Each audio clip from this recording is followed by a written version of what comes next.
Hello guys welcome back to my YouTube channel. देखंतु आम गुल्लू आसी आम घर को ता सहित टिके मजा मस्ती करछि। अच्छा एते दुष्ट होछि आपण माने बिलीव भी करि परिबेनी। देखले केते से दुष्ट होछि।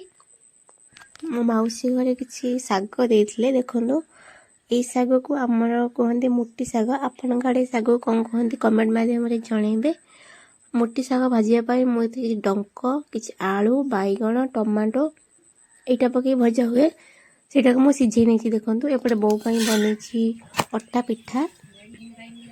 बो देह भल नहीं सेति पई देखंतु एपटे सिझी जाईछि साग परिवा भी सब सिझी जाईछि।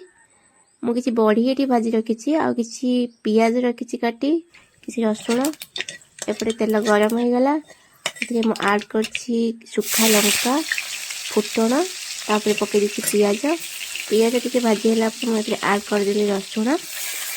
रसुण टिके भाजीवा छाड़देवा ताको तार बास्ना बढ़िया आसे पियाज रसुण भाजीवा टाइम रे।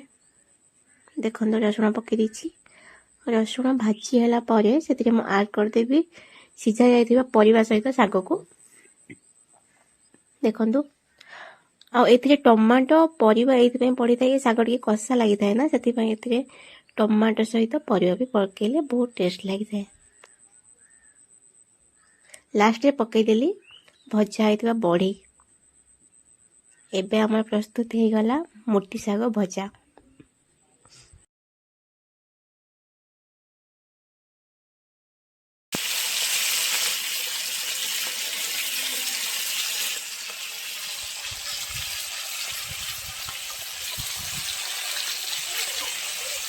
देखंतु खरा बेल पर बापा देते पोहड़ा माछ तो मु माछ गुड़ी को भाजी नहीं। माछ गुड़ी को भाजी सारा पर आम लाइन नाला तो मसला भी आम नाला। आज भाविली आज विदाउट मसला आज माछ तरकारी बनईबी। देखते माछ गुड़ी को भजा हो जाए। मु कड़े किसी सोरिष तेल देती किसी पियाज देती। पियाज भाजी है मुझे टमाटो ऐड कर देती आउ 7-8टा कंचा लंका ऐड कर देती।